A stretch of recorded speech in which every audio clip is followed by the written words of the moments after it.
Well, hello, Spyder lovers or Spyder riders. Little chat about comfort.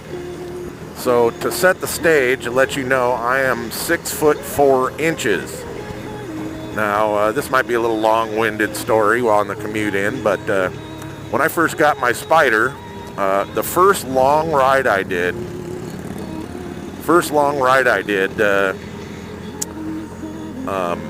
I went with another Spyder rider of America who I met on Spyder Lovers online, who lived in the area, and I wanted to do Saddleback area, Orange Irvine Saddleback area.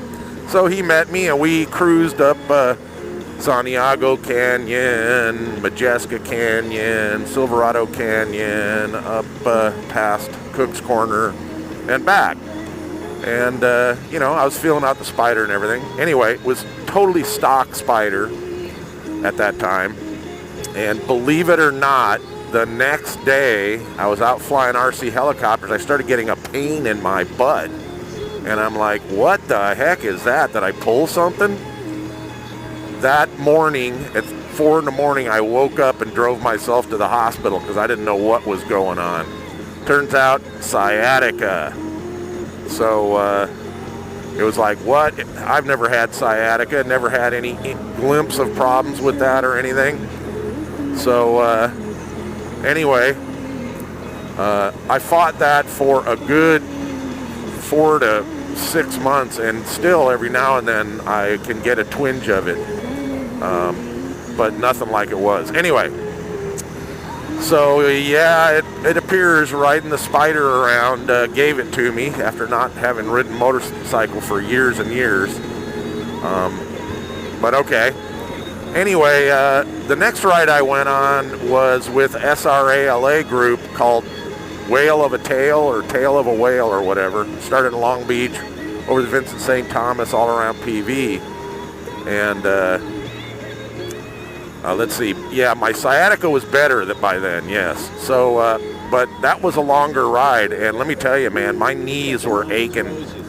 So, turn down the music a little here. My knees were aching, so I'm like, okay.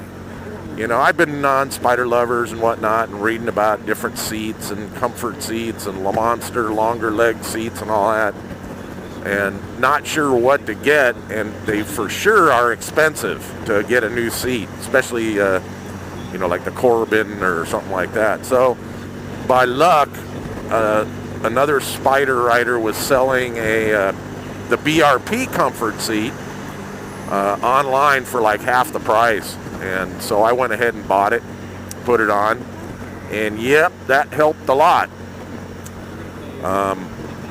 That definitely helped a lot. So later, like much later, I went on a much longer ride with the SRA-LA group. It was up through Malibu into Ventura, up into the mountains, and then back. And I got to tell you, I was on the bike, I guess, probably 4 or 5 hours.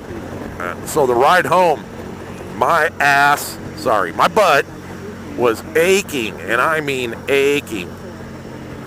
I had to actually stop in LA and get off the bike for a while, take a break. Needless to say, it was time to fix that, especially knowing that I wanted to ride up to Redding, California a little later that year. So I did some more studying. I found a set of the Monster pegs and put those on. And I also read about, I was looking into other seats, and I also read about the Airhawk R seat. Also the tri-axis handlebars, because I will say one thing, I'm digressing a little bit, but when I put on the seat that moved me back 2 inches, the comfort seat, my arms were always extended more. So I was also having, on a long ride, I was also having a little bit of shoulder fatigue from reaching that far. Anyway, so my next step was I put on the tri-axis handlebars, as you see, and I've messed with this adjustment several times to get it right. I think I got it where I want. I may mess with it more. So I put those on to solve the arm fatigue, and that definitely worked. But as I said, I was still having butt ache after about 4 hours. and also hip ache. I'd actually stand up off the bike and get a cramp in my hip. When I got off the bike and then got back on after stopping, I'd get a cramp in my hip. Pardon me. So that's when I decided to get the NVB pegs. A guy was selling those for like half the price, used. So I bought those, and then also I've been reading about the AirHawk R seat. Now the beauty about the AirHawk R seat is they give you a 30-day return policy. So if it doesn't work out for you and you don't like it, you can return it. So I thought that was a cool deal. Might as well try it. Got nothing to lose. So I got the pegs on, and the AirHawk R air seat takes some getting used to adjusting. A tip. It's not about how much air you have in it, it's about how much you don't. You actually only want it to fill in your, comfort your ass in areas where the seat's not doing the job. Some areas you actually want to be on the seat, so it's as little air as possible. I started with too much. In corners, I felt like my butt was sliding off the seat. So slowly let air out until I found the sweet spot. Anyway, the bottom line is this about comfort, and I know this is a long-winded video.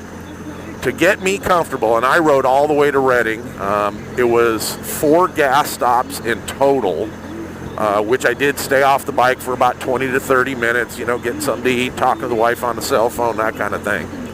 But I did it was a little over 9 hours counting those stops, no issues at all. The beauty of the rider pegs is you can change your leg position. If you get tired in the rider peg position, you can put your feet back on the pegs.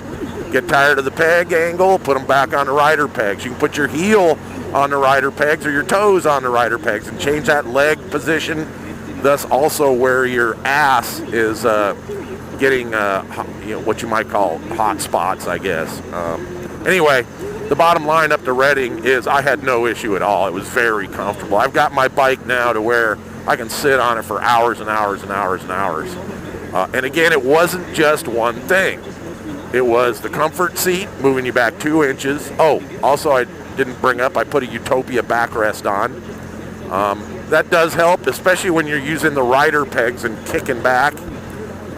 So that does help with the back. Anyway, so again, it wasn't just one thing. Putting the seat on and the backrest, getting the tri-axis handlebars on and getting that arm position comfortable, then allowing you to change your leg position, and then the AirHawk R air seat. And for me, all of this has made my bike fit me comfortably for long periods of time. Anyway, I thought I'd talk a little about comfort since a lot of people ask about that. The only last thing I'll add is seats. There's quite a few choices. You got the comfort seat, the Corbin, the Ultimate seat. There's even custom-made seats, that kind of thing, where they put gel pads in. The bottom line, based on what I've seen people post, they got the Corbin, didn't like it. Got the Ultimate, loved it. Had the Ultimate, didn't like it. Got the Corbin, loved it. So everybody's different here. The problem is you cannot just go buy these seats unless you got a heck load of a lot of money, and then go and resell them.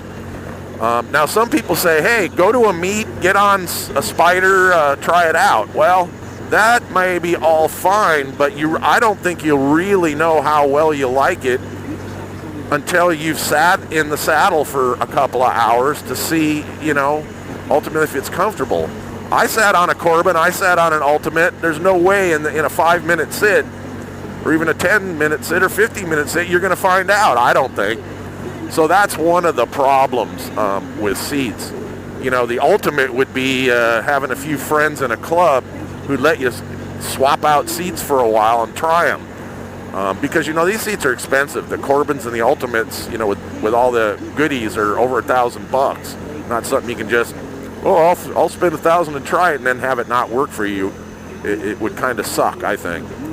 Anyway, so that's just my little spiel on seats.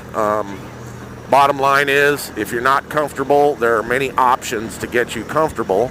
Some are expensive. The tri-axis handlebars, You know, they're $6.99 retail. I got mine for $4.99, I believe, on eBay. Found a dealer getting rid of stock.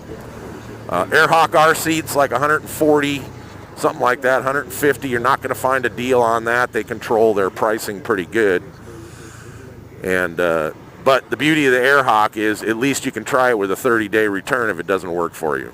I know I've been long-winded on this blog, but it is what it is. I'm trying to explain comfort.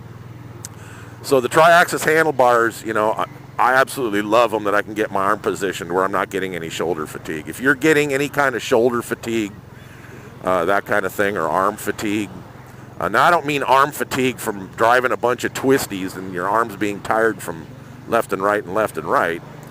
I'm talking about, you know, cruising along and getting shoulder fatigue, like you're holding your shoulders up, or elbow fatigue or something like that. Then get the tri-axis if you're having that. If you're having butt issues, you know, try the AirHawk first before you do anything. If you're tall and you're getting knee ache, you know, you might want to think about a seat that moves you back a little farther. Of course, if you ride two up and you have a wife, make sure your wife fits in that back seat, because she does lose a little space. All right. And then, of course, I swear by these rider pegs. It was one of the last things I added, but you know what? Allowing you to change your knee and foot position as you're riding is really cool. Now, some guys might say, well, floorboards, and rider pegs. Well, okay, get floorboards if you want floorboards. I haven't needed them at all. Pardon me. I haven't needed them at all, so... and I don't plan on getting them. Also, I have a manual, an SM5, so there's only one choice for floorboards, and I can't see shifting and stuff with floorboards, so that's not going to be something I add. Anyway, that's my spiel on comfort on the Spyder. Hope it was helpful to somebody.